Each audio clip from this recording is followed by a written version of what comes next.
means we should start with our One World Cognitive Psychology seminar. So this is the third meeting in our seminar series, and today, as you see on the first slide, Jeff Rouder from the University of California, Irvine will be our guest speaker, and the provocative title of his talk is ANOVA Lies, sort of, without a question mark. I think there's a lot to discuss today. My name is Edgar Erdfelder, and I'm one of the organizers of this seminar series, and the nice colleagues from the Mannheim Cognition Group that co-organized this series jointly with me are Arndt Rouder. Hello. And Maike Kroneisen. Maike, okay. Hey everyone, sorry. And Beatrice Kuhlmann. Hi everyone. Okay, thank you. As usual, for those of you who haven't been with us in the last 2 weeks, we will give a brief technical intro explaining the rules and regulation of these online colloquia, and that is Bea's task to do that for me. Bea, please. Yes, thanks Edgar. Hi everyone, thanks for joining us today. Our large meeting, so for security reasons, we have phone and you cannot unmute yourself, but we do want you to participate and to ask questions to Jeff, and Jeff is happy to welcome questions during the talk as well as after in the. And for you to participate is to raise your virtual hand via the Zoom feature. So actually don't start waving or anything, because we won't be able to monitor all the videos, and actually to keep the connection more stable, we prefer that you turn off. So please use the raise your hand feature. If you go to the bottom, the menu will pop up. It may look, it may display in your language rather than in English, but there should be a tab that says participants, either in English or your language. If you click on that, you'll see these options. And the first one is to raise your hand. And so if you click on that to ask a question, we'll let Jeff know, and then we'll call on you, we'll unmute you. And we welcome you to turn on your video then in that case, but do note the seminar, so that's up to you to decide. The chat is also open. You can chat to individual members. So if you see a colleague you know in the audience, you can say hi to them. You can also use the chat to post questions to all or to the hosts. But please do note that we prioritize the raise your hand questions, so the direct questions, over those from the chat. If there's any problematic behavior going on in the chat, we're not able to monitor everything, do let us know. If there's anyone posting inappropriate links or anything, let us know and we'll take care of it. And you can also use the other reactions that you see here. If you want to give a clap to Jeff or a thumbs up, that's also very welcome. So I think that's all there is to say about the organization. I'll stop my screen share now, and Jeff, that means that you can get ready and start sharing your screen and your slides, and I'll give back to Edgar. Thank you, Bea. So I will briefly introduce our speaker today, Jeff Rouder. To help you know a little bit about his background, Jeff received his education as a psychologist, mostly in Irvine. He made his BA in physics before at Washington University, St. Louis, but went to Irvine to finish his master in social sciences before he earned his PhD in mathematical behavioral sciences in 1995 at University of California, Irvine. Soon after, he moved for 4 years of postdoc position to Northwestern University to co-work with Roger Radcliffe. And then soon after 1999 already became assistant professor at the University of Missouri, where he climbed up the professorial ranks during the upcoming years. He soon became associate professor, and in 2009 full professor at the University of Missouri. 2013, he received the Middlebush Chair of the Social Sciences, and in 2017, so just 2 years ago, he moved back to his alma mater in Irvine to to be a professor of cognitive science and von Magne chair at Irvine again. So that's his professional positions. Jeff has a lot of honors. I can't enumerate all of them. A lot of best paper awards in Psychonomic Bulletin and Review in Journal of Mathematical Psychology. He is introduced to the Society for Experimental Psychology. He's a fellow of the American Psychological Society, and he's also a Mercator Fellow of the German Research Foundation, the Deutsche Forschungsgemeinschaft, where he collaborates with the research training group Statistical Modeling in Psychology. So in a sense, he's a colleague of us, and we're happy to collaborate with him in this research training group. Jeff works, well, most of the part as an experimental cognitive psychologist in fields like perception, attention, memory. So he's an experimental cognitive psychology partly, but also a methodological researcher insofar as he's doing cognitive modeling and doing statistics most of the time in Bayesian context. That's what he's well known for. He has a lot of funds, a lot of publications, up to 120 right now, publications in peer-reviewed journals. He currently belongs to the most cited psychologists worldwide, and that shows that he's well known and his work is the topic of many discussions. And I'm almost certain this will also be the case today when he speaks about ANOVA lines, sort of. Please, Jeff, the floor is yours.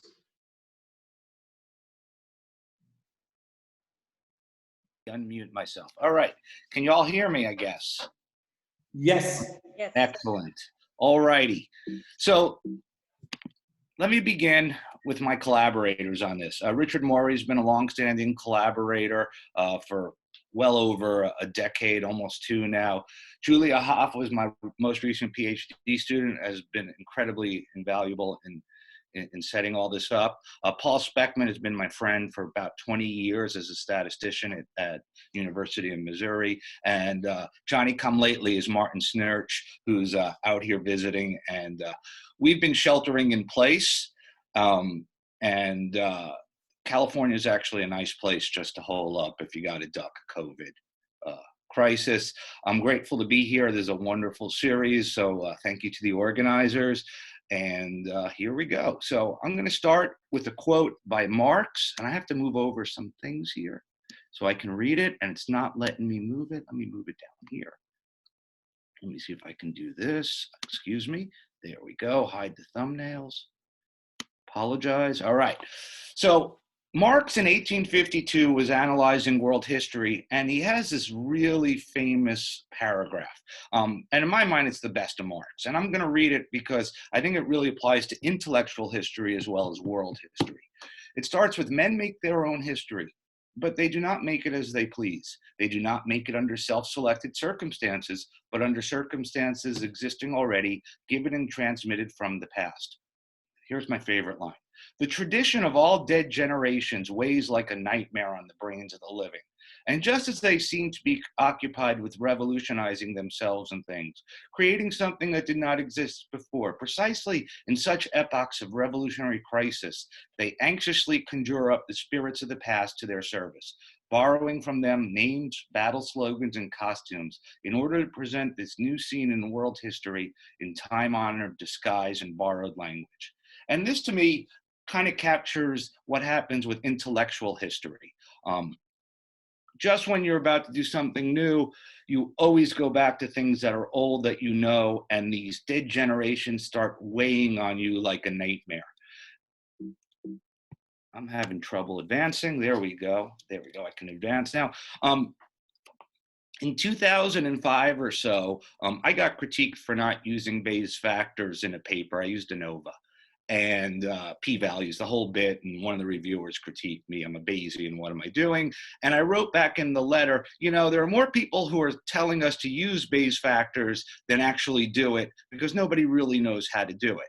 And so my colleagues and I set out to make Bayes factor implementations of t-tests and regressions. And in 2012, we published for ANOVA as well. And my thought was I was going to take the models that people use in an ANOVA, slap some Bayes factors on them, and just replace the p-values.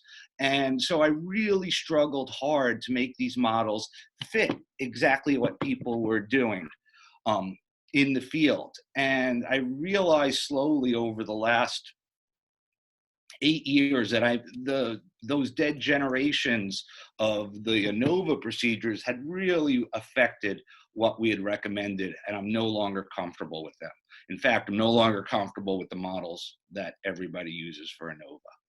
So the first question is, who doesn't love ANOVA? We all love to teach it. We love the compact reporting style, you know, F equals, blah, blah, blah. We love main effects and interactions. Really, there's nothing sexier than an interaction. We love the quirky calculus of sum of squares.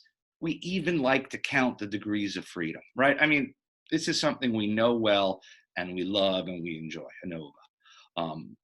And what we also love is that we love that we know it well. We love that we can look at a graph and know what the F's are kind of going to be, and we can make it match up, and we have intuition. We love that it doesn't matter if you put in all the data or the sample means, you get the same values and all. We all have wonderful ANOVA intuition that we're in love with. Now, one distinction I'd like to make is that between procedures and models. Gigerenzer puts it most sharply and probably most sarcastically.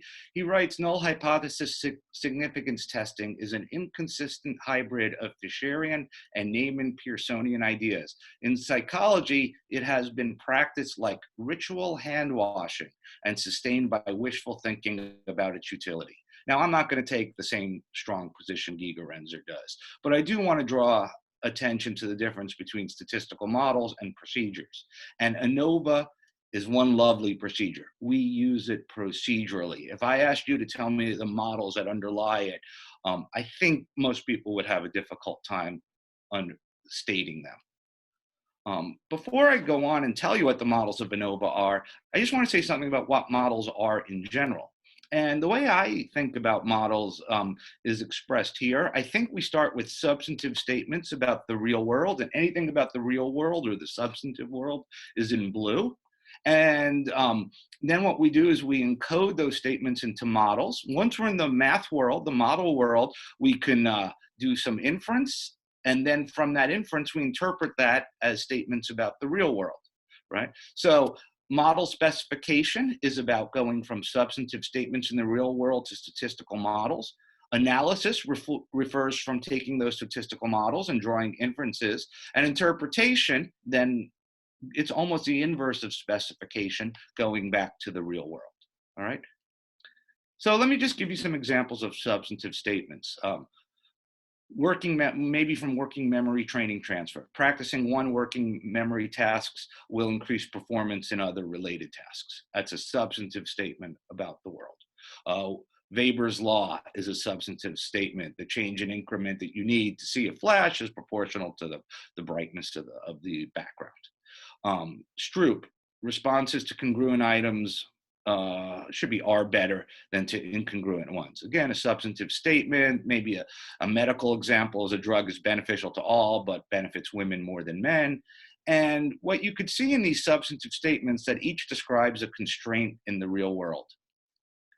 And none of these statements may be tested with data because none of them has any specification of noise or errors in measurement. None of them have any quantitative content. They're all describing verbal qualitative constraint.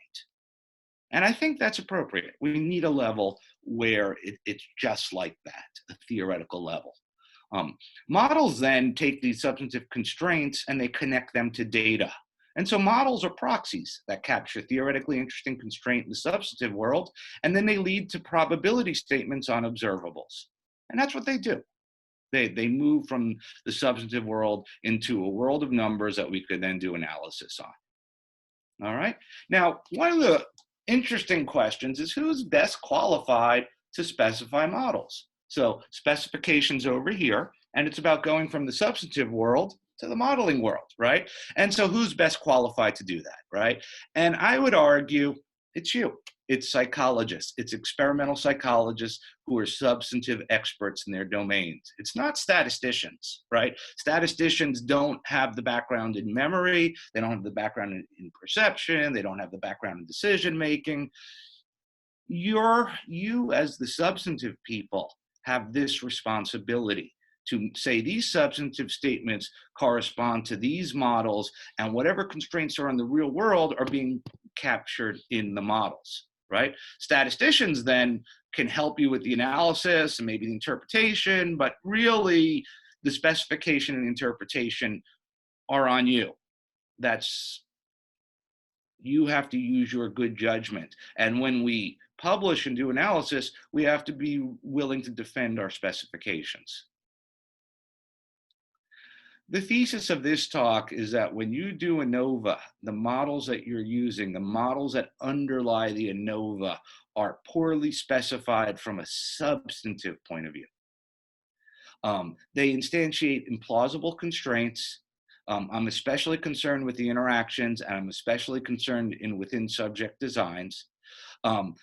Inference with more appropriate models, when we say what are models that do capture what we mean to say, it's going to look different.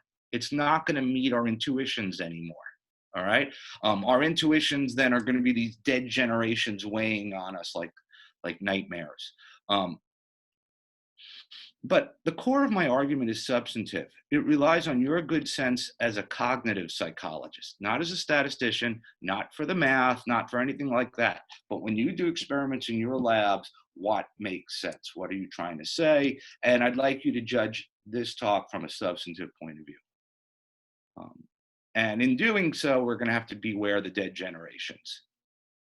So let's take a look at the easiest design, say a 2x2 between subjects ANOVA. And I'm going to try to go through the between subjects first. My real issue is the within subjects. That's where everybody makes their money anyway. But we build up some intuition about what I'm going to say with the between subjects design, and it's a little easier. So 2 factors, factor A, factor B. The covariates are A, B, and the interaction between them. So there are 3 covariates when you do a 2x2 between subjects ANOVA, typically 3 F-tests, A, B, and the interaction denoted AB. All right. This is actually the model here for a 2x2 between subjects ANOVA. There's a grand mean, there's an effect of the first factor, alpha, there's an effect of the second factor, beta, there's an interaction, gamma, and then there's noise, right? And if you look at the cell means, theoretically you can have 1 grand mean, 2 effects for the first factor, 2 effects for the second, and 4 interaction terms. And that's 9 cell mean parameters, but there are only 4 outcomes. There are only 4 cell means. So something has to give. And what typically gives is that we impose sums to 0 constraints. We say alpha 1 plus alpha 2 equals 0. That is, the main effects are 0 centered. That preserves the meaning of the grand mean. That's for the second factor. And then we put on a few constraints on the interaction terms. They have to sum to 0 across rows and columns. And when you add these 5 constraints to these 9 parameters, you get back your 4 degrees freedom, which matches your 4 cell means. All right. So the model is kind of additive, it's ordinary, and there are sums to 0 constraints. And what I'm going to do is I'm going to use this short form notation, or this model notation, the one you'd use in R. The observation are distributed as the main effect. A grand mean is always included. A main effect of factor A, a main effect of factor B, an interaction, and noise is always included. But I'm going to use this as the shorthand, the Wilkinson shorthand. All right. When we do ANOVA, we start with a full model, which has the main effects and the interactions. And to test for, say, A, we just remove A. And so this bottom model here becomes the null. And we want to know, does this full model with A, is it more appropriate? Can we reject this null in favor of this full model? Then we come over here to test B. We start with this null without B. And then we say, can we reject B? Can we reject this null without B? That means we need B, and the same for the interaction. And so ANOVA is a top-down affair, right? You take the model below without the what you're trying to test, you let that serve as a null, and you just ask, does this null make sense, or is there evidence against it, right? And so if we code those f-tests as either being significant or not, and I'm going to use plus meaning it's significant at some preset level and minus meaning it's not, the way we tend to draw conclusions is as follows. I'll start at the bottom. If all three tests are significant, then we conclude, yeah, we needed A, we needed B, and we needed the interaction. If all three tests are negative, we didn't need anything.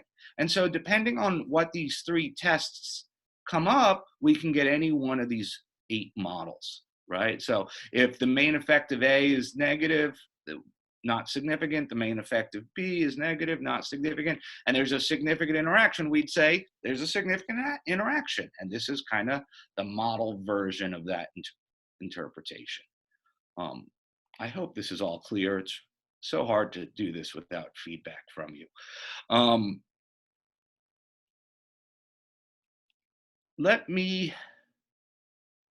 If anyone has questions, please feel free to let the host know, and it's okay to stop me, but I'm going to keep going on unless I hear something. All righty. And I'm going to make sure my volume's up. There we go.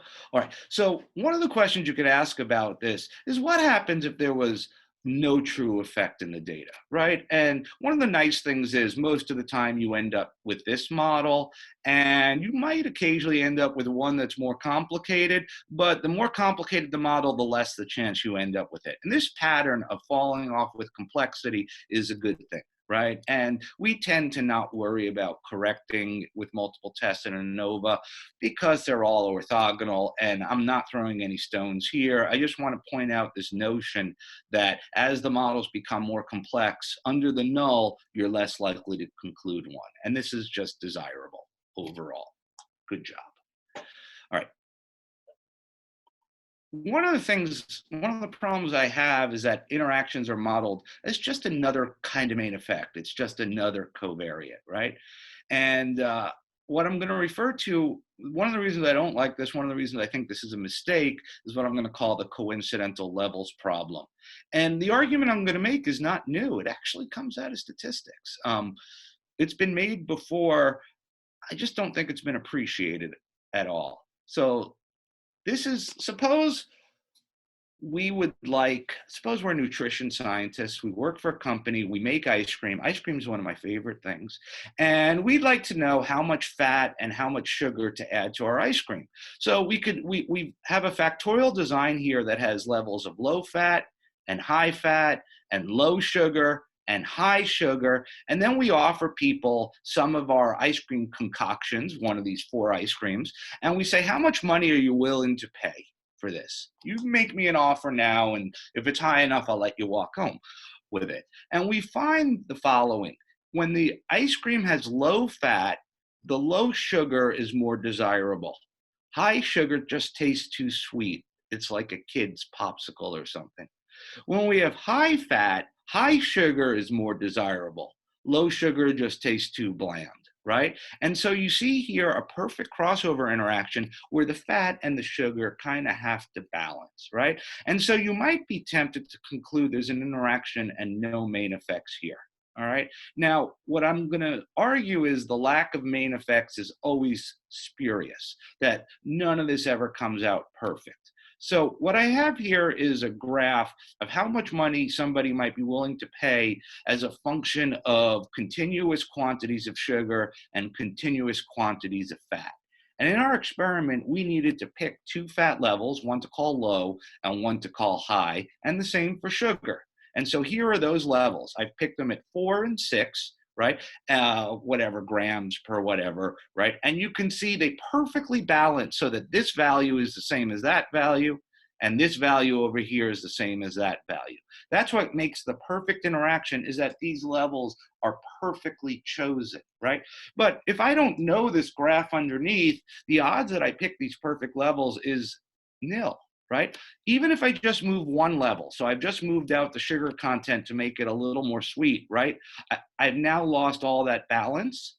It turns out in this graph, there are main effects of both variables, right? Just by changing one of the levels, I've reintroduced main effects of both variables. And so my problem is these models that have interactions without main effects, because they presuppose you pick just the perfect levels. So what I'd like to do is propose that some of these models be inadmissible. So I have the full model up here. I have the 3 models here that we used as nulls, and these lines are for those F tests, right? And then these are the other models that we inferred down here. But I'd like to say that a model that has an interaction without both main effects in it is invalid. It's inadmissible. It's relying on luck, picking the perfect levels. So for my taste, this null model that was used before is inadmissible because it's missing A, and this null model is inadmissible because it was missing B, as well as the perfect interaction models inadmissible. So I'm going to eliminate some models with coincidental levels, but I'm doing it from a substantive point of view. It's not a mathematical consideration. It just says in life, I could never really pick perfect levels to eliminate main effects. And to the degree I don't see main effects, that's just a lack of my resolution. They must be there. I gather there are some cases where if one understood their variables to great precision, one could engineer coincidental levels. But if you understood it this way, why are you doing the ANOVA tests? In statistics, there's precedence for avoiding these models with coincidental levels. Unfortunately, it's procedural. It's not model-based. You don't see it in modeling that much. It's called type 2 sum of squares, right? We just put it in the procedure, and I don't know of any software that does it, to be honest. I've never seen an example in psychology where someone said, oh, we're unhappy with type 3 sum of squares. Magic levels, we don't want magic levels, they're implausible. I'm going to do type 2 sum of squares. I just haven't seen it. You could let me know. Now, what I'd like to do is offer you a challenge. And some of you are going to take the challenge right now, but write it down and email to me. Here's my challenge. Can you think of a case where it is plausible from a theoretical point of view that there are interactions without main effects in psychology? So for example, if you're thinking about gender and word frequency, the perfect crossover would be men are affected, say, by high frequency words, and women are just as affected in the opposite direction by low frequency words. And so if you just pick the perfect words, it could happen. Well, I have racked my brains, but I actually cannot think of any case that's realistic where you can have a perfect interaction without main effects. But that's the challenge. I'm happy to hear what you have to say either after the talk or by email. Enlighten me. All right. So let's say we are going to eliminate these magical models with these coincidental levels, right? Here's kind of a heuristic that I don't think anybody would use, but I just want to show it off anyway. Here's my 3 regular F tests, type 3, sum of squares, the ones everybody would do. And so what you can then conclude, if you see all negatives, nothing's there. If you see a main effect, sure. See the other main effect, sure. If you see just the interaction, well, maybe you conclude that the main effects had to be there. I just didn't have the resolution to see them, and so on. So every time there's an interaction, I just throw in the main effects just to be safe. Well, here's the problem with that. Under the null, the most complicated model is actually the most probable alternative to the true null, right? In other words, as this very complicated model is actually more likely to be concluded than, say, this somewhat less complicated model. And this is just not good behavior, right? I mean, this is not desirable at all. So instead of doing testing, instead of doing F tests and trying to make up heuristics like this one, right, what I'd recommend is model comparison. And so I just want to compare 5 models for this 2x2 between subjects. I got a true null, nothing happens.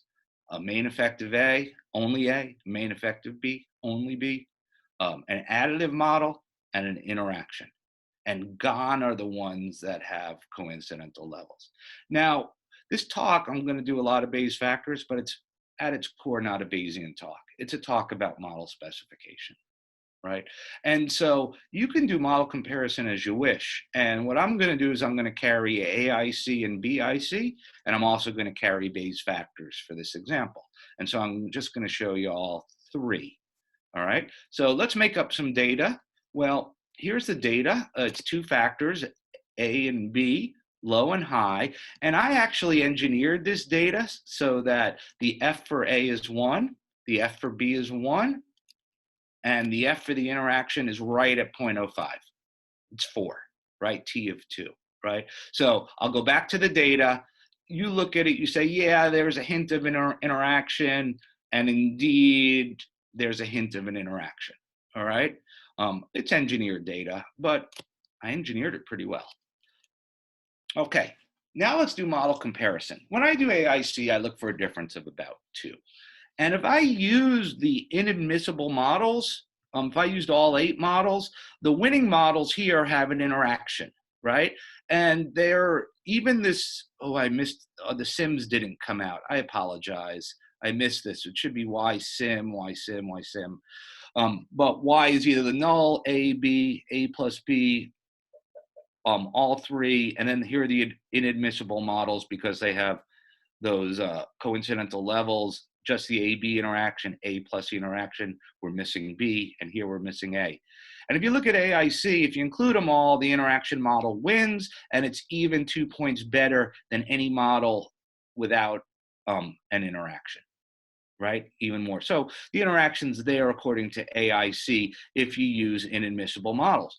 But if you say, I can't use these models, they're magic, they make things that are substantively unrealistic, it's really ambiguous between the null and the full. You've paid the price for these other covariates, these other main effects in evidencing the interaction, and by paying that complexity, you're no longer able, it's ambiguous. For BIC, which makes you pay a heavier price, you can see here the interactions are desirable if you allow magical interactions because you're not paying a price. But as soon as you pay a price, again, lower BIC is better, lower AIC is better. As soon as you pay the price, the situation reverses. And so what happens in this model, and same thing for the Bayes factor, bigger numbers are better here, right? This might have won overall if you allowed it, but as soon as you pay the price of saying, I have to include the main effects if I'm going to evidence an interaction, that means that you need bigger interactions to see things. Now the null is the preferred model among the admissibles. So the bottom line is that if you roll out these inadmissible models, it becomes a little harder to evidence interactions. And that's the way it should be. You shouldn't be able to evidence interactions with these magical models where you don't pay the price for the main effects that must be there. And that's just what I said, pay the price. All right, I'd like to move, let me stop for a second and just see if there are any clarifying questions. I'm going to take. Yes, Jeff? Yeah. There's not a hand up, but Klaus Oberauer posted in response to your earlier question and possible example you might want to consider. Okay. So I'll go ahead and read it. Struve with, or do you want to look at it? No, I'd rather just take it at the end, honestly. Okay. Then we'll do that. The challenge. I want to throw it out, but I'll take it at the end, because I'm sure Klaus and I are going to have this discussion pretty. Is that okay with you, Klaus?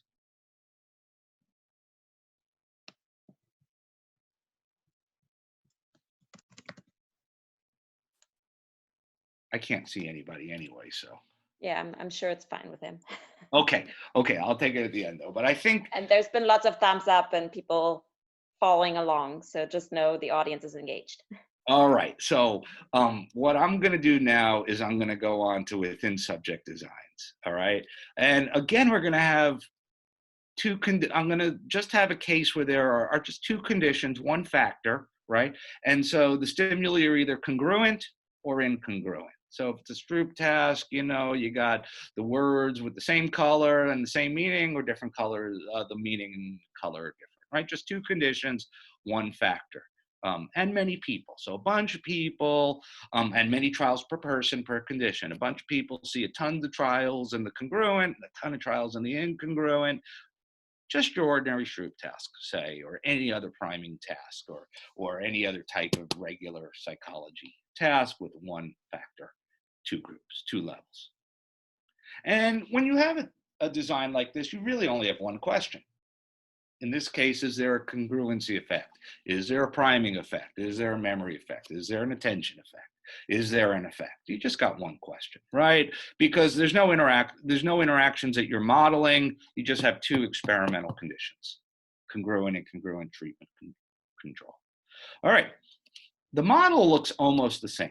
All right, so I have I is for conditions, J is for participants, and K is for replicants. All right, and so I have a grand mean, I have an effect of the conditions, I have an effect of the people, right? Because everyone's different. Some people are fast, some people are slow. And then I have a subject by treatment interaction, right? This is the Stroop effect for that person, is the effect for that person, and then noise, right? And again, I have way too many parameters, but I only can put in one sums to zero constraint across the conditions. I can't say my people sum to zero because I'm randomly sampling them. And the same for those people effects, right? So what we do here is we put, instead of letting these go free, instead of having sums to zero constraints, we use distributional constraints. We call these random factors. And so we say our people come from a normal, zero-centered, to preserve this mean, with some variance. This is some people are fast, some people are slow overall. And then our interaction comes from a normal, zero-centered, and then it has its own variance. Some people have a big Stroop effect, some people have a small Stroop effect, and so on, right? And so instead of sums to zero constraints, we have to put these random interactions in, right? I'm still going to use the same Wilkinson notation, A plus S, subject effect, plus the interaction, right? So I'm going to use the same notation, B is now S, meaning random subjects. Other than that, it kind of looks the same. The big difference is here with these random constraints instead of sums to zero constraints. All right. One of the things we tend to focus on are effects. So a sample effect is the participant's mean in one condition minus their mean in the other condition. That is the sample effect. It is the sample difference. And I'm just going to call it DJ for this case, for the jth participant, the difference between the incongruent and the congruent condition. These are the sample means there. We're in good shape. And then we could also talk about a true effect. All right, these are sample effects. They happen in fixed numbers of trials, but we could say, what would happen if we took that person, that jth person, and we ran them an infinite number of trials? We effectively kill them with trials. They would still have a true effect. And it's given here in the model as the overall difference in conditions plus their particular interaction, these two terms, that subject, the first condition, the second condition. These are random, so we can integrate them out. And so the true effect is actually a random distribution. It's a normal, it's centered, and it has its own variance there. And so what I want to do is just show this to you. So this is that full model, right? And this is the individual's true effects, those thetas, right? And so what we're not worried about is subjects. That's been kind of subtracted off in all of this. But this mean here, this 60 millisecond mean, that's A, right? And this variability, how much people truly disperse around this mean, is AS. And so the interaction is acting as the individual's variation or residual around the mean, and A is acting as the mean. So that's how we interpret this model in terms of true individual differences. Individuals have a true value, and it comes from a distribution, the mean described by A, the variance by AS. And the normal null, the one that most people would do, would be to say, is that mean shifted to zero, right? Can we move it back, right? We keep the interaction, we just take out the A term, now it's zero with the same. And what I want to ask is, does this make sense to you? All right, so before I do that, let me just show you all 8, to show you all 8 models, all right? And here's the full model. That was the one centered at 60, and here's that null model, the one centered at 0, and FA, the test that we would all do, the MSA over the MSI, is this comparison. right? This is the within subjects ANOVA or the paired t-test. Either one, they're both the same, and it's this comparison right here. Does that make sense? Does Y modeled by a main effective subjects and an interaction without a main effective A, does that make sense? Does it have magical coincidental levels? So what I'm going to do is I'm going to do a thought experiment. I'm going to make my null rather physical. So let's say I'm doing a Stroop experiment, and what I can do is I can blur the words, right? So this is an incongruent trial, but I can blur it so much that it's physically identical to a congruent trial. In other words, if I wrote the word red here, sure, you'd see it blurred here, but by the time I blur it so much, it could be almost physically the same or even physically the same here, and that's my null. So what's a good set of distributional assumptions of what people do? Well, Julia Hoff and I, in our Everybody Does work, we had something that looks like this. For clear, we said there was one distribution. It had a high mean, say 60, and people dispersed around it perfectly ordinarily. And as you blurred it, their true effects went to 0 because there's no physical, as you blur it, you're blurring the difference between congruent and incongruent. You're making the congruent and incongruent more likely. And in the limit, they're physically the same. They're just labeled differently. So how could people possibly have true differences? It would mean they would have to have ESP, right? Here's another case that you might like. This one says when folks observe the clear, most people have the regular true Stroop effect. A minority of people actually have the opposite. It's strategic. Maybe they're trying to fool you. Maybe who knows? There's lots of individual differences. But the idea is that these people truly have a pathological reverse Stroop effect. They truly, in the limit of many, many, many, many trials, respond to incongruent items faster than to congruent ones. But even so, the same thing would have to hold. As the difference between congruent and incongruent became less perceptually salient, and in the limit you actually showed the same physical display and just labeled them differently, there could be no effect of the word, hence there could be no individual differences, right? And so you'd have to coalesce to this point right here, right? What do we do? In the usual test, we say, as we go from clear to blur, as we have effects, the null, we say, magically, we maintain the same interaction, the same variance, and half the people become negative and half the people are positive, and it perfectly balances. The way we get our null is to say there are true effects, and as we've lowered the stimulus clarity, as we've moved that blur, we've maintained the same variability, but half the people have now become magically negative. And so I would say, this is pretty dumb. This is not what we mean in most cases. This is not the null we want to test. The null we want to test is that word has no influence, as if it was blurred, right? That's the physical model of what it means to have no Stroop effect. You can do the color, the word doesn't interfere. It was as if it wasn't red. Right. So if you like this model, Y is distributed as S plus AS. As your null, I would say you're close. If I take it to the logical end, you got the ability to describe ESP. Because I can blur the word so completely that the field is uniform and the physical identity is exactly the same for congruent and incongruent. And that means the person had to have ESP to know which ones I called congruent and ESP. So I'm really feel that when it comes to within subjects, this idea of eliminating the main effects and maintaining a subject by treatment interaction is wildly implausible. We should not be doing it. Yeah, just say no. So I'm showing the 8 models again, and what I'm going to assume for the rest of this talk is that there's always at least a subject effect. All right, so my least complicated models here, and these 4 models that don't have subject main effects, I'm not even going to worry about, because I know no matter what I do, some people are fast and some people are slow and some people are accurate and some people make more mistakes and some people are highly confident, other people by chance are low confident, and so forth. I'm always going to assume there are subject main effects. I think it's safe. You could include them back in if you want, but I don't want, for now, let's just focus on say, these 4 models, right? We said this model was inadmissible. It has the magic where half the people are negative and half are positive, and that makes no sense.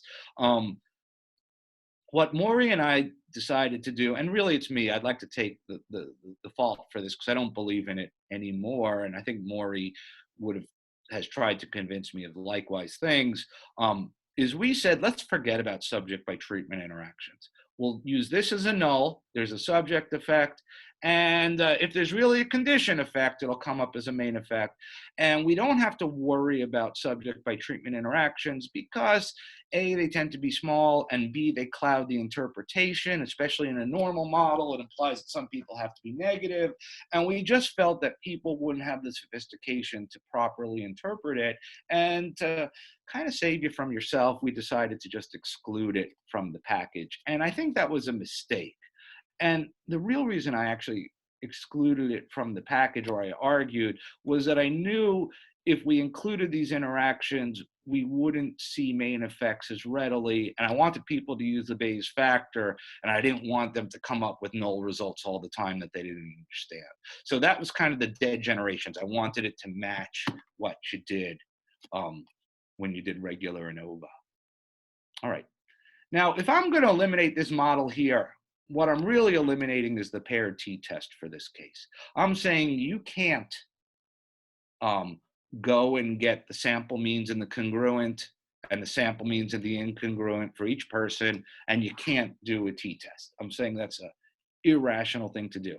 Am I really taking that tough of a stand against a t-test? Who doesn't love a t-test, right? And the answer is yes, I am. So here's a t-test. You have a bunch of data, xj, and they're distributed as a normal with some mean eta and some mean nu and some variance eta squared.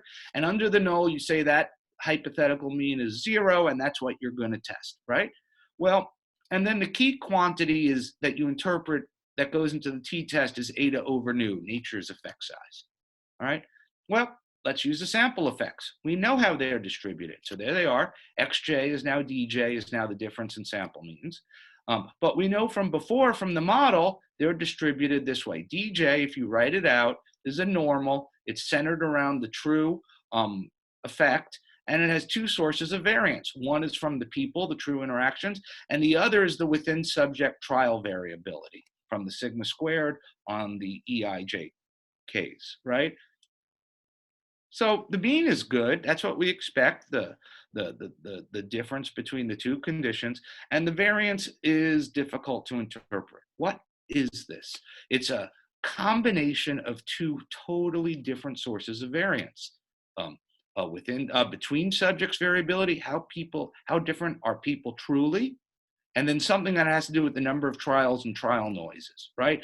So what does this mean? It has 2 different components that in my mind are not co-measurable. Substantively, they don't go together. You don't add them, right? It's like adding rarely and never in a Likert scale, right? They don't add, right? And so sure, mathematically, it makes tons of sense. It's totally valid. It's exactly how 2 random variables add. I get the math makes sense, right? But substantively, it doesn't mean anything. And because it doesn't mean anything from a substantive perspective, I think it's very difficult to interpret these t-tests. And the reason it doesn't mean anything is that model, that null model, doesn't make as much sense as it should. All right. So I'd like to carry 3 models now. Why the full model? We have a main effect of the condition, a main effect of the subject, and the interaction. That's fine, because if I'm going to evidence the interaction, I'll pay the price of those main effects. I'd like to carry an additive model. Why not? And I'd like to carry just a subject model as a null. And then I look at this and I say, if I'm going to eliminate certain models because they are implausible, because they have interactions without corresponding main effects, maybe I have to eliminate this model too.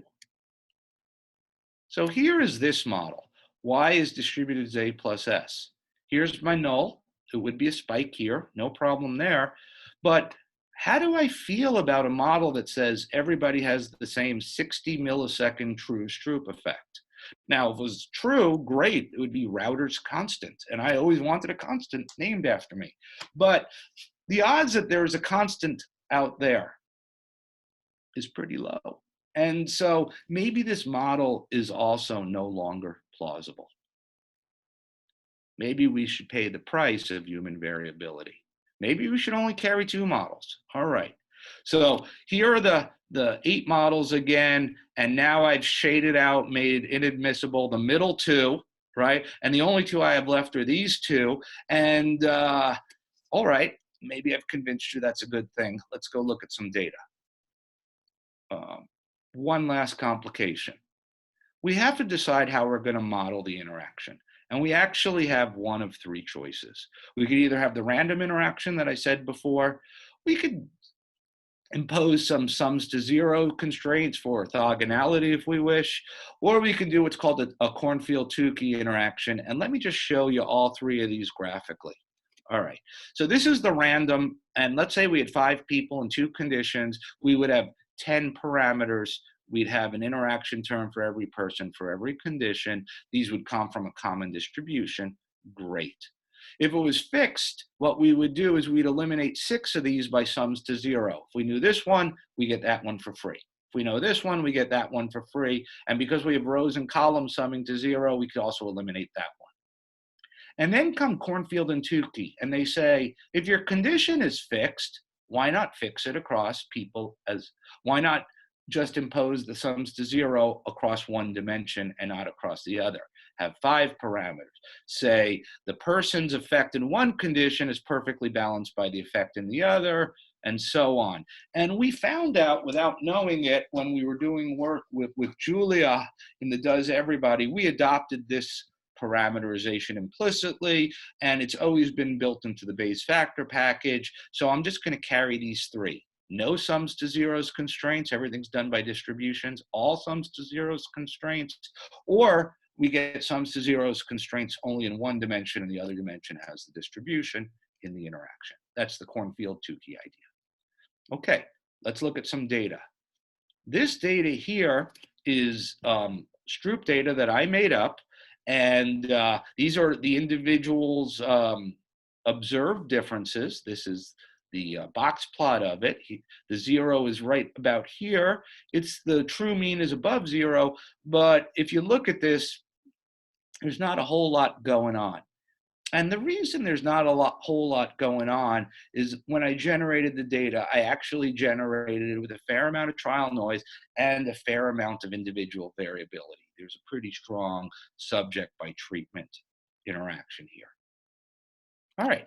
Here are the Bayes factors, all right? Now, on this axis is not the Bayes factors, but the orders of magnitude in powers of, whoops, how'd that happen? In powers of 10. So 20 means 10 to the 20th, which is a really big number, all right? Now, remember, there's nothing going on with the p-values. Now, those things, this is just the subjects, and that's my null. This is the additive model, and it's hatched because it's inadmissible, right? And it's doing it's doing better than the null in this context. But the models that are really doing well are those that have A, S, and the random interaction, right? And it doesn't matter how you model the interaction. You always get the same Bayes factor, and that's pretty good. If you had included these inadmissible models without A, they'd actually, depending on how you modeled them, they could be doing a little bit better. If they're random, they do a little better than the model with them. If they're fixed, they don't, but they're not admissible, right? And so the F-test, that low small p-value is based on this comparison here with this model that is implausible, right? And so these implausible models would actually do really well in this case, but they're implausible, right? They're missing something, right? And so the only 2 plausible models, well, there are 6 here because of the different interactions, but if we consider these all one model, even though we can't see anything with the F-test, we know there's a huge effect of A. It happens to mostly enter in through the interaction, right? But that's saying something, right? That means that, that factor is having an effect. It's an inconsistent effect. Some people are positive, some are negative, but it's certainly an effect. All right, so A plus S plus AS is always an effects model. There's a huge interaction. In this case, 2/3 of the people were truly positive and 1/3 were truly negative. Again, that's an effect. And so when you see this model win, A plus S plus AS, in such dramatic fashion, especially when the F doesn't show it, you have to ask questions that go beyond the mean. Why are some people negative? Why are some people positive in such large degrees, right? And it's a total tip-off that this is a great model and it's spurring new questions. It's what you now want to shift your substantive focus to. All right.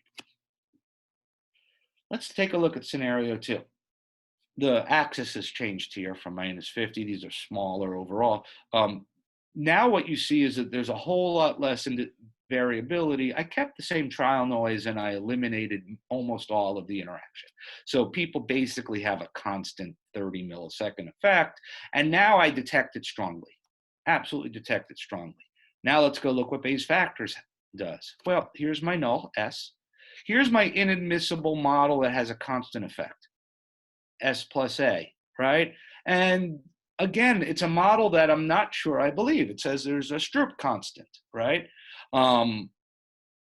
The admissible interaction models are doing a little better than the null, but really this is only a factor of 2. And so you're saying, well, I'm in that ambiguous region by Bayes factor, but my p-value is monsterly significant, right? And that also is going to mess people up, right? And so by paying the price of the interaction, right, things aren't quite as significant or as firm as they might seem. All right, so the lessons from scenario 2 is the price of the interaction just might be a lot to pay, but I think we should pay it. Now, one of the questions we can ask is, do we have to pay such a big price? Can we have our cake and eat it? How much individual variation did we expect, right? Why are these on the same level in some sense, these main effects and interactions? I use default settings, which were designed for the between subjects designs, but have been carried over to the within subject designs. And I think the default settings that we have built into the Bayes factor package are inappropriate for many of the experiments I care about. And the question of whether something's appropriate or not is not a statistical question. It's not a mathematical question. Again, it's my responsibility as a substantive scientist and your responsibility as a substantive scientist to understand what these mean and do they make sense in our world. And the default settings that I used here are really bad settings. So let's go fix them. If I'm looking at Stroop and I want to do careful specification, I know if I take the same subject in the same condition and I repeat it, I'm going to expect somewhere around 200 milliseconds. People are a 200 to 300 millisecond noise generator when it comes to RT. That's what they do. They're just tremendously variable on that order. They're not a second variable. They're not 20 milliseconds variable. They're on the order of hundreds of milliseconds variable, right? They're not tens of milliseconds or 1 millisecond or seconds variable. That's their order of magnitude. Stroops come in 50 milliseconds, 60, sometimes 80, somewhere in that region. And I actually don't think anybody's truly negative. I think the idea that you have somebody who truly responds faster to incongruent items is pretty implausible. So there has to be a limit on how variable people can be so that nobody's truly negative. 20 milliseconds is a pretty good limit. So now if I take that, I can set some scaling factors. The main effect, I expect 60 milliseconds against 200 milliseconds of noise. That's like 0.3. The interaction is 20. I expect 20 milliseconds against 200 milliseconds. That's 0.1. And I can enter these specifications in. If I had a novel perceptual RT effect, novel attention effect, where the responses are below a second, on the order of 600 milliseconds, in that range. The usual perceptual RTs, I might expect 200 milliseconds trial noise. This is before I run the experiment. Maybe a 30 millisecond effect is a small effect, the kind you might see. Maybe 15, 10 milliseconds of true differences. And so I would set my scales thusly, right? This tells me what I really expect. I have to defend it. It has to be based on my substantive expertise. I should do it before I look at data. It reflects good judgment and value addedness. It says cognitive psychologists have an important role in inference. They set the scale. There is no scale-free inference. If I had a Likert scale, and let's say I renumber everything from the most extreme on one end is -1 and the most extreme on the other end is +1, I might think maybe there's a half a point of repeated trial noise. That is, if I had the same person do the same question in some hypothetical world, they'd be off by maybe a quarter of the full range of the Likert scale, right? The full range is 2 here, so 0.5, half a point is a quarter. I'd think maybe individual variability is half that, an eighth of the Likert scale. I'm sorry, the effect might be an eighth of the scale and the true variability might be the same, right? And so that would lead to prior settings. And this is the kind of careful substantive specification we should do. So the default settings are 0.5 and 0.5, and for Stroop and all those RTs, they're wildly off, right? So let's pick more appropriate ones for the Stroop. I'm going to go back and use 0.3 and 0.1. And now I go back and I do my Bayes factors with these appropriate settings. And lo and behold, even though I'm paying the price for the interaction, it's a small price because I expect small interactions. And the price is small enough that now the models that I would consider as effects models are beating the null. In my Stroop case, that 0.0005 is also corresponding to somewhere around 1,000 to 1 Bayes factor, and that's what I would have expected. In other words, I have to specify in these model comparisons certain heavinesses of carrying certain covariates. Now, are these prior settings, these scale settings, uniquely Bayesian? I'm getting towards the end, folks. We're almost there. If you're doing within subject designs, right, and you're a frequentist, you're doing ANOVA, you have to realize that these random effects are a bit weird.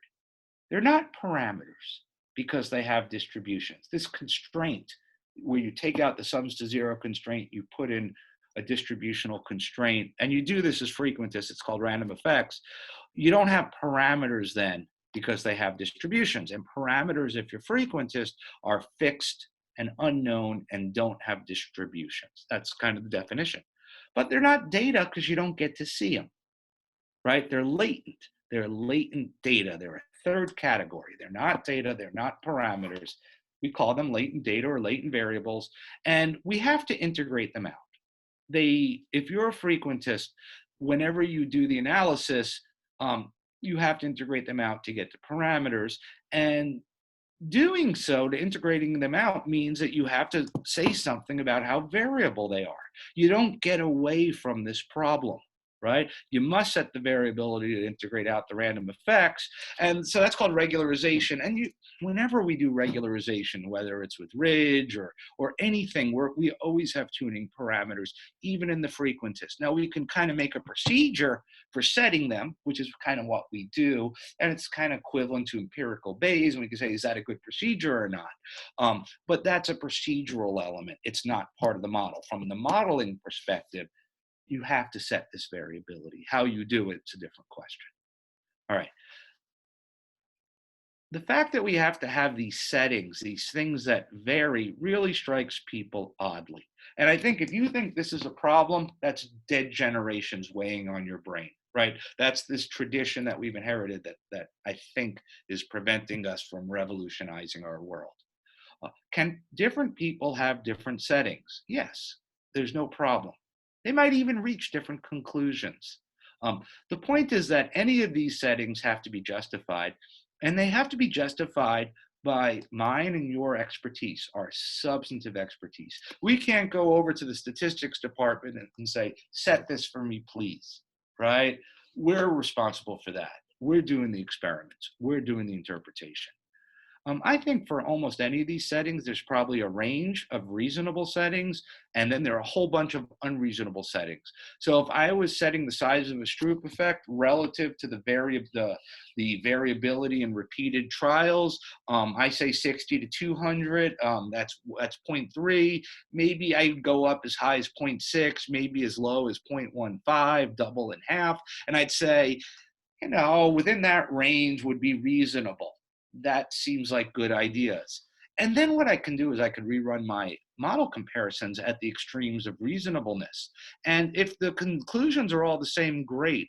But suppose they're different. Suppose the models switch. Well, if they change, then I would say these data just don't have the resolution to adjudicate between the substantive positions because different reasonable instantiations matter.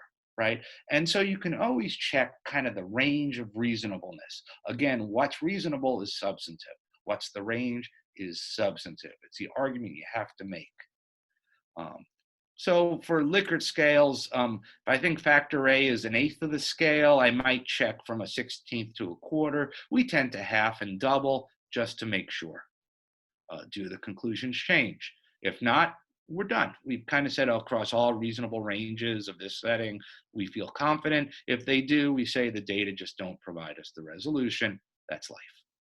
All right, can you do it?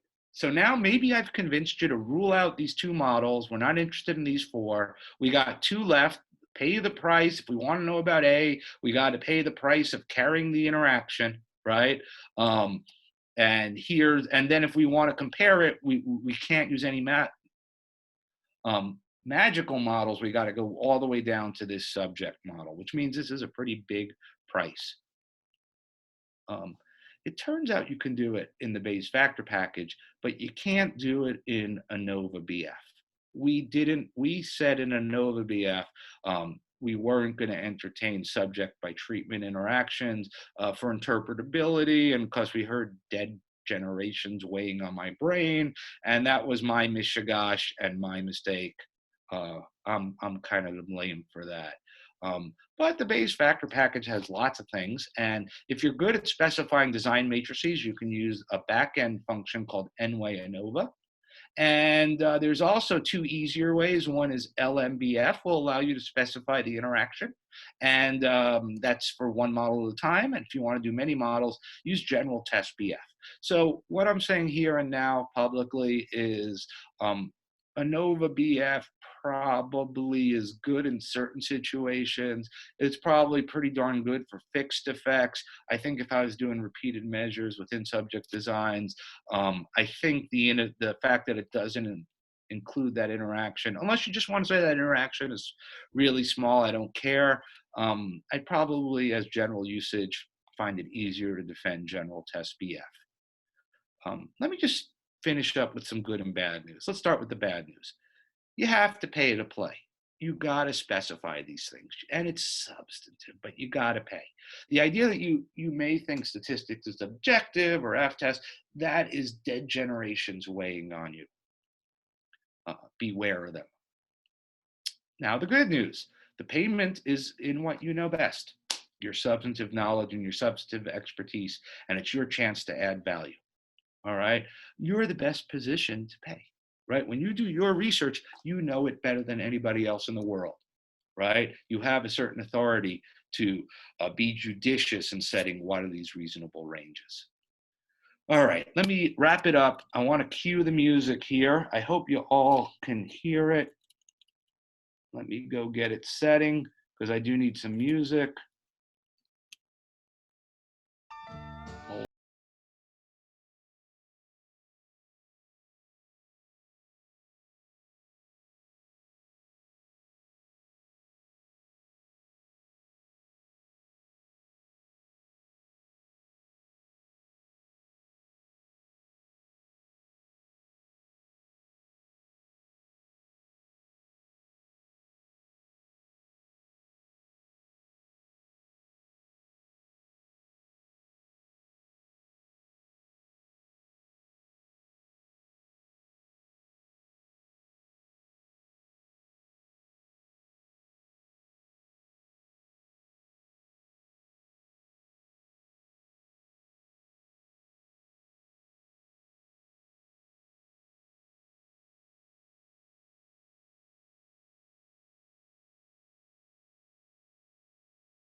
I got to turn this off.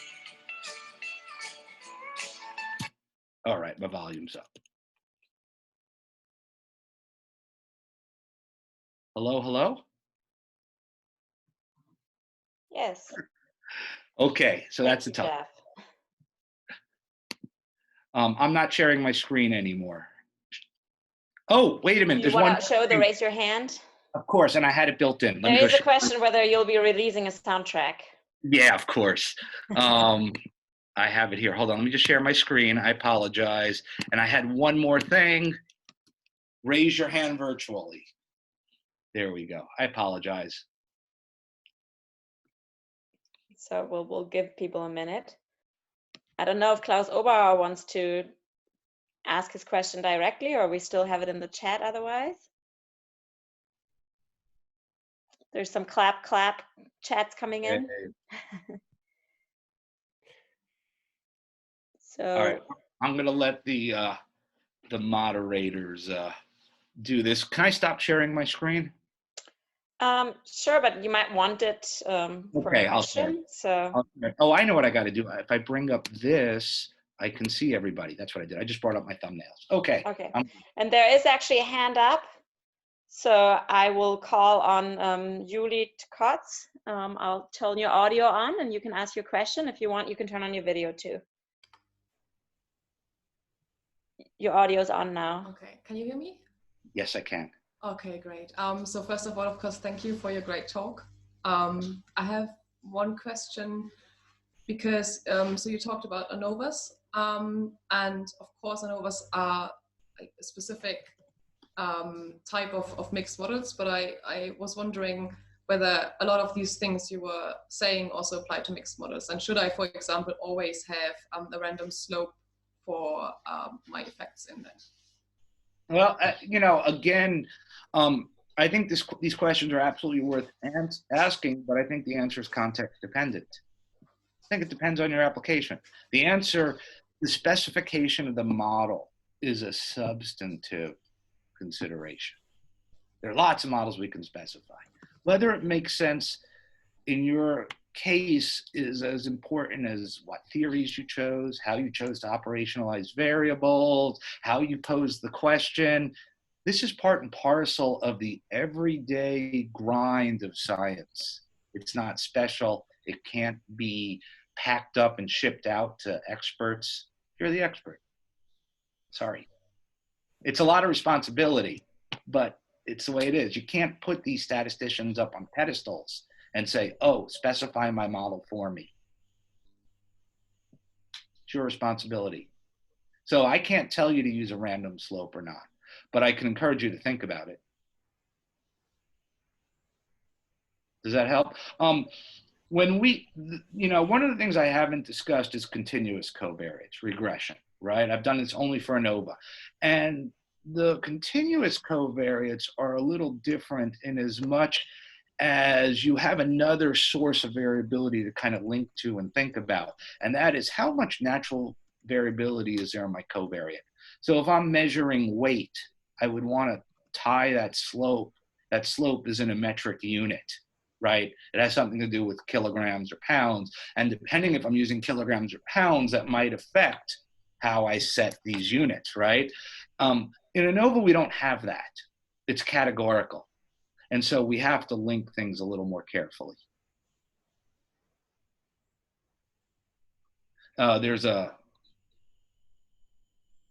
Hopefully that helps. Yeah, I mean, I think it all boils down to models are hard. Inference is hard. Yeah. Inference is hard, right? Formal reasoning is not easy. All right. Thank you, Jeff. And there's more questions. Some are letting me know through the chat as well. I see you. It is really the easiest for us. I'll try to call on people in order.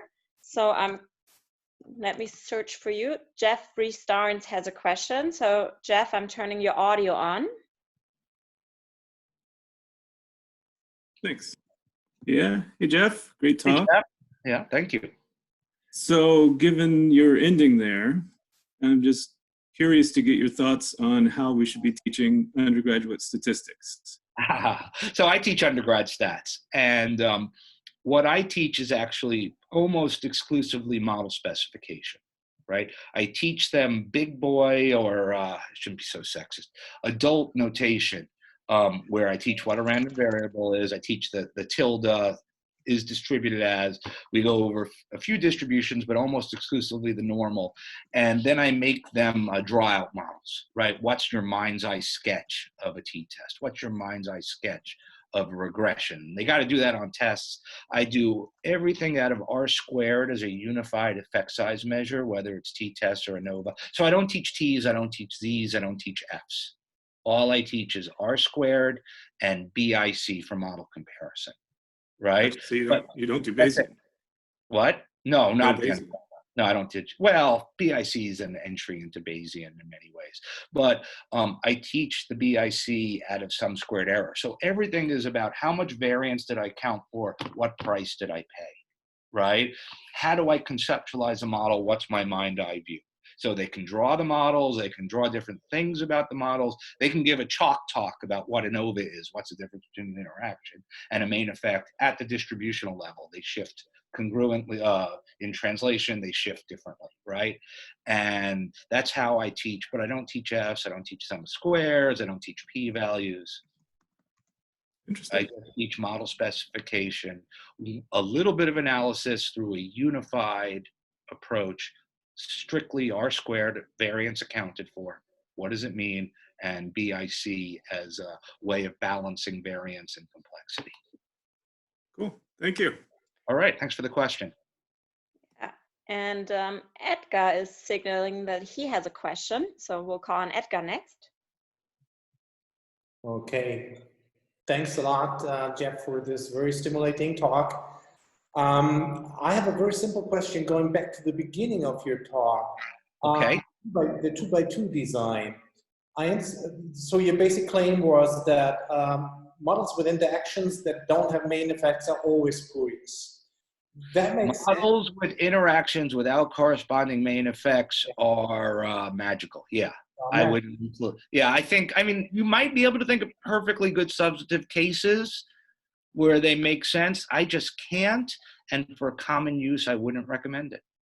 Here's my proposal. I completely understand your argument in case that the real underlying variable of the factor is continuous and you pick out two levels as you showed on your graph. Right. But what about the situation that you have actually truly dichotomous variables like gender as one factor and say type of intervention as a second variable?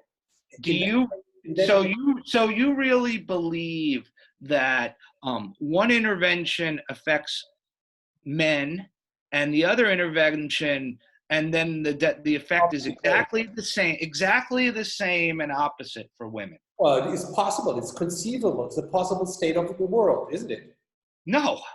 No, I think that type of coincidence is coincidental. You have just the perfect intervention that does this, right? That has this property. I think it's conceivable with probability 0.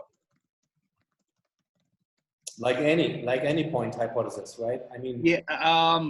Some of them I think are more. I think there are certain points that are conceivable. I think the idea that you can think about winning the lottery and it would change the odds of you winning the lottery. I think that it doesn't change that point. I think that has real probability, right? I certainly can think of points that have mass. Not that one. Not the one you're proposing, that effects are equal and opposite across gender.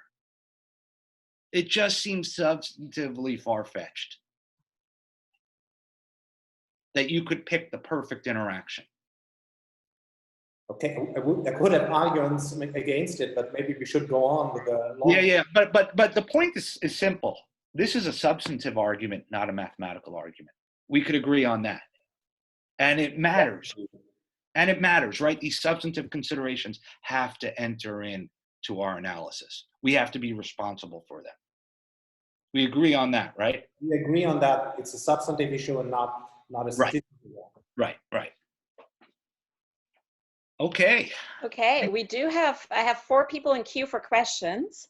okay. So I hope I'm not butchering this name, Matan Shmuel. I'm calling on you. I'm turning your audio on.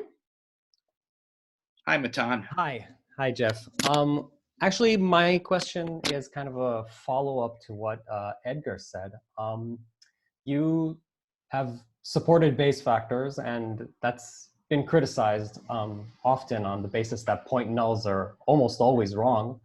And you've pushed back to this criticism in your papers and, of course, on Twitter, that a point null might be wrong, but it's a convenient approximation and definitely a useful one.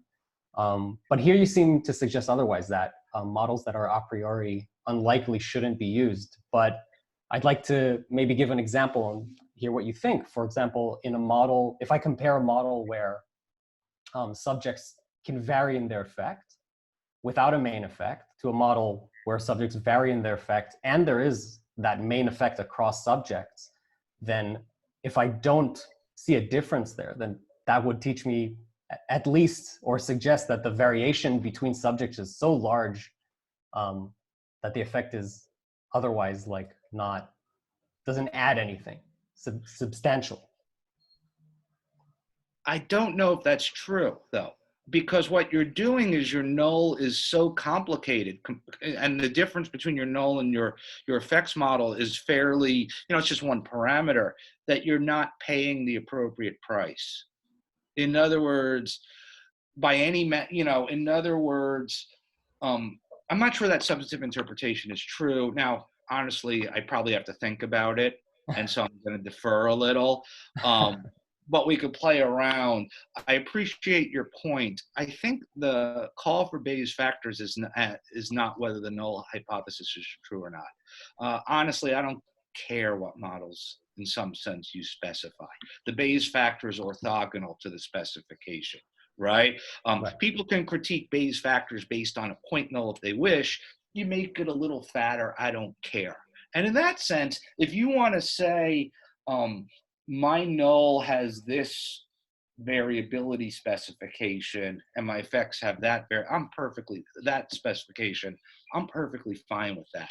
I think the call for the Bayes factor has a different principle. It's the extension of logic to probabilities, in my opinion. It's what you have to do, right?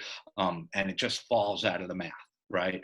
Now, people will argue with me for that, but this idea of being criticized for the null, that's really a different set of criticisms that should be divorced from the Bayes factor. That's what this talk is about. This talk really is about the Bayes factor. It's about model specification. And so what I would say is those specifications are substantive in nature. I probably can't even make recommendations, but I can ask you to think really carefully about it. And I think when you do, you're going to have trouble with these models that have no main effect but have a subject by treatment interaction.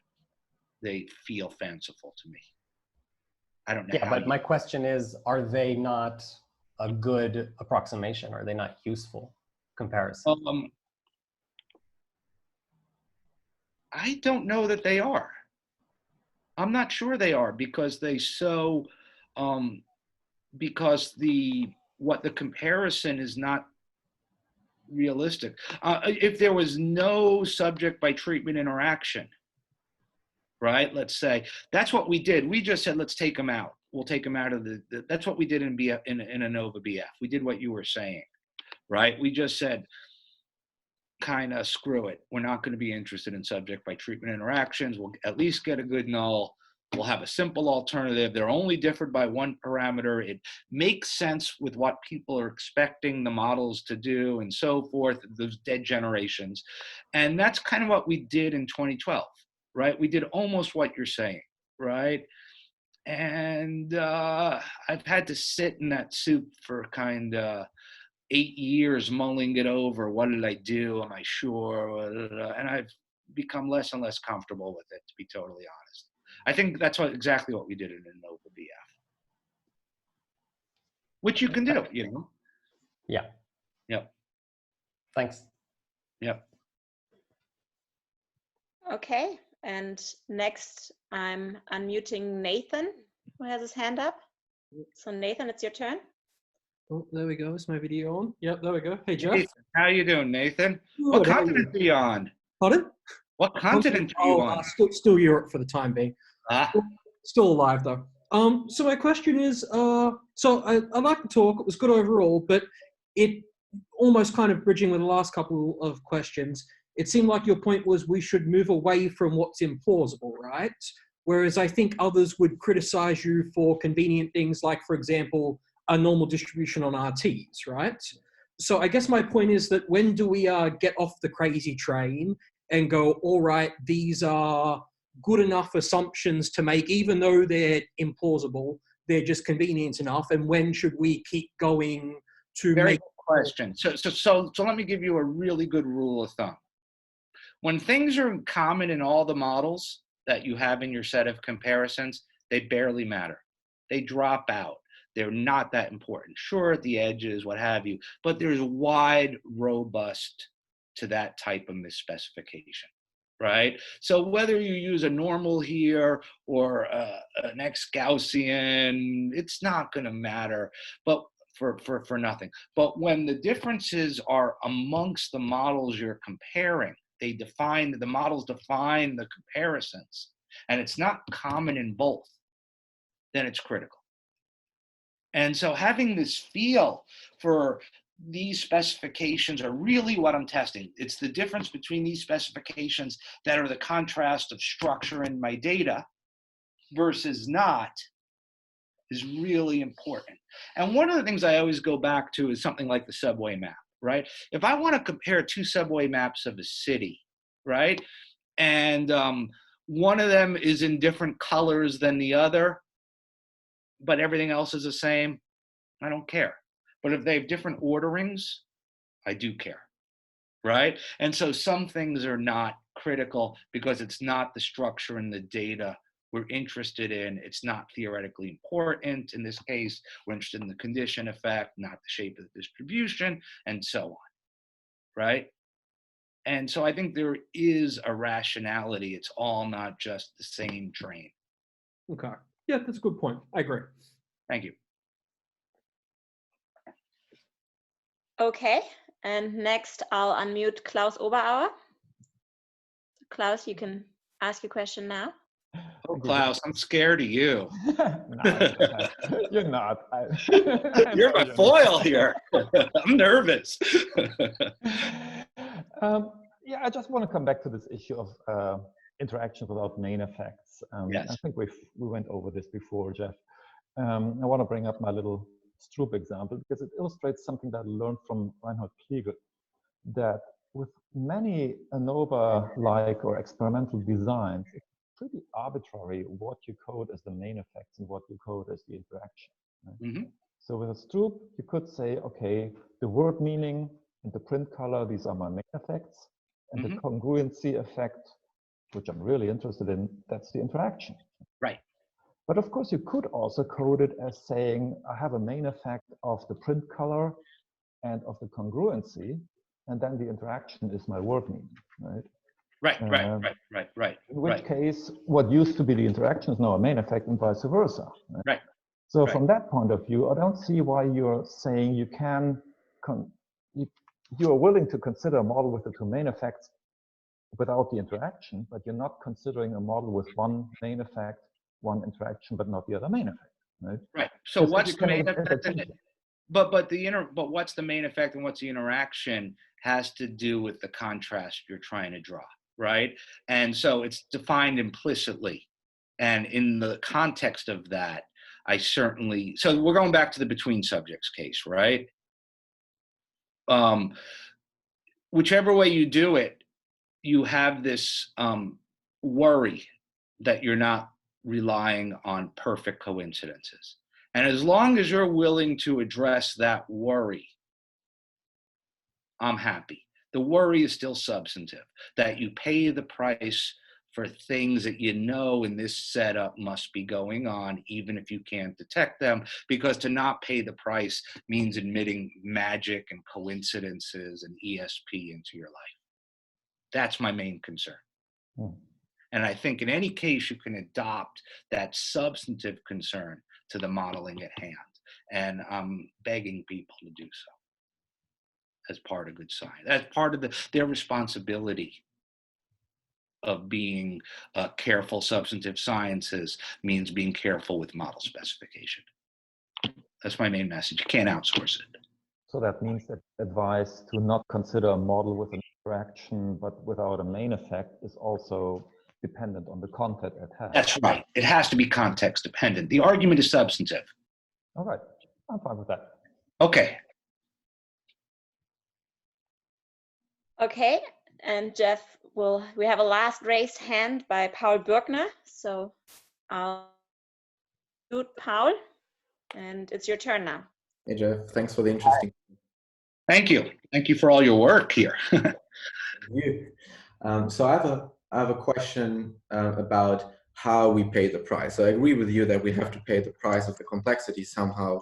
The question is just how do we pay? And you argue for like paying the prior predictive price in terms of using base factors, for instance. And of course, others would argue that we should rather pay like the posterior predictive price. Right. So I'm usually worried about like when we speak of prior predictive comparisons is that the prior matters so much and that there are parts of the prior that matter so much, especially also the tails, that is kind of hard for a lot of scientists to actually specify the priors like just the right way so that the base factors are well calibrated to what we do. So I'm a little bit worried that, and I agree with you that we should specify the priors, like ask people to specify their own priors, but the question is how do we make sure they can do that in the right manner? And if we can't, wouldn't it be safe to use or more safe to use posterior predictive comparisons? So there are two questions here. One is prior versus posterior. And I am going to say posterior predictive is a heuristic that doesn't have anywhere near the same logical, philosophical, or mathematical support. All right. We'll argue about that, and that's okay.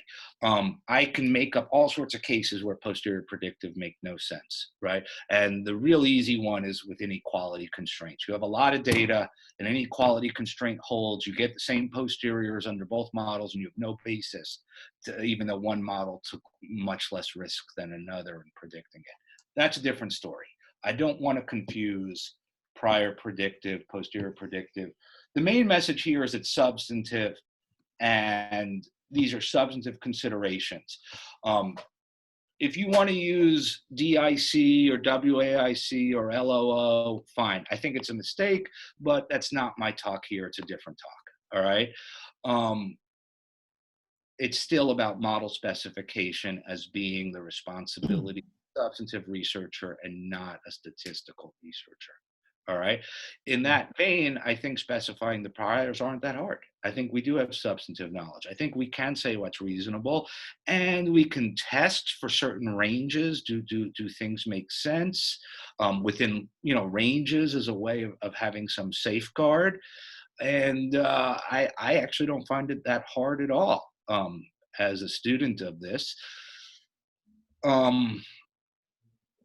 Usually the tails don't matter much in these marginal likelihoods in the linear models. So a Cauchy versus a normal might be worth 25% in your Bayes factor, right? And that's about as big and small tail as you can go. Cauchy has such a fat tail, normal such a thin one. We find that's worth maybe 25% in most of the things we do, say between a unit information prior and a Cauchy type prior and inverse gamma prior that we use. We just don't see the big effects of the prior specification. The more important one is in the scalings. That's where all the action is. And we think that scaling has physical units that make sense to substantive researchers. Okay, so let me ask. And I further think personally, again, it's not my talk, but I further think if you go to the posterior predictive, you're losing this, you're shortchanging how you pay the price in a way that favors complexity. I think. Yes, yeah, I would agree. Yes. And that's my main concern, where the Bayes factor, geez, you write out the math. It's the problem. It's the, you read Carnap, it's such a natural extension of sentential logic to the probabilistic world. Okay. So let me ask a quick follow-up question. So, I agree that, like, if we have our parameters in natural units, and in linear scale, it's probably quite likely that people can come up with good priors. But what I see is that for more complex models, things can get very hard. So that is, I mean, you can do it. I would hope I can do it, but I'm not sure. But, like, do we really think that for lots of people, for more complex and linear models, asked differently, can we teach people for nonlinear models to specify the right price? And if so, how can we do that? Hey, these are good questions. I think there's just a lot of limits on what we can know too. I think one of the issues when we use nonlinear models is that we can get answers pretty quickly, right? But are we being judicious? Do we understand them? I think there are real and especially for the data we have, the resolution of the data we have is often pretty small, right? There are real limits on what we can do in the modeling framework. And I think we're seeing those limits play out in big data, where procedures really are more important, right? Doing PCA without a probabilistic interpretation is probably a better description of way of finding structure than even doing Bayes factors or LOO or any of these things, because you can do it at a big scale and things like that. And so I think the modeling perspective really makes sense in the lab and for certain contexts, but it's not universal. And even where we do have it, it's not clear that we can always learn. Okay, thanks for the insights. That's really interesting. Thank you. There's a certain humility to using them. Okay. I just saw another question by Antje Nutman. If it's a very short one, I would be willing to allow it. Otherwise, if it's a long discussion, I think we should postpone it to another meeting. Is it a short question?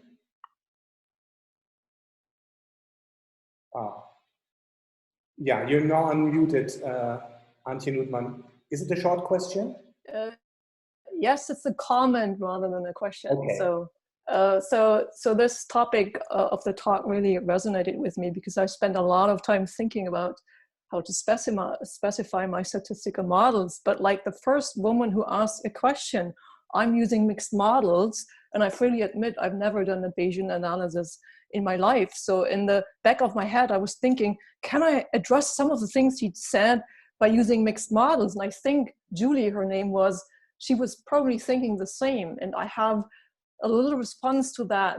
Part of that you can, because you include your experimental factors as contrasts in your mixed model, which allows you to actually test some of your research questions more precisely. And then you can model subject and item variance, which in some fields of research is very important, simultaneously. And then you can do what Jeff said in the first part of his talk. You have 4 models: model A with one main effect, model B with the other main effect, model C with the both of them and the interaction with both of them, and the fourth one with the interaction. And then you do model comparisons using log likelihood tests. And I actually did that in a published paper 4 years ago, and nobody complained about it. So that was my comment. And thanks to the organizers and of course the speaker for making this public to everyone, because I'm sitting in the north of Germany and I'm very happy that I could join in. Well, thank you. It's very nice to be able to talk about what I've been thinking about so broadly. Okay. Given the time that we have, it's 5 minutes to 7 Central European time. I think we should stop at this point, but of course not before we thank Jeff for this very stimulating, great talk. I'm sure this is not the end of the discussion. Actually, I bet it's the beginning of the discussion. And if we made a step in that direction, it was worthwhile. So before we leave, let's give a clap to Jeff. Can you give everyone the mic on? Okay, I don't know whether it worked. Thank you very much. Thank you. We will stop at this point, not without reminding you that we will have another meeting next week. Next week at the same time, Stefan Lewandowski, University of Bristol, will be our guest and speak about resisting the knowledge dementors. Definitely also something where we will have a lot of things to discuss. Hope to see you all again then, and have a nice evening. Bye.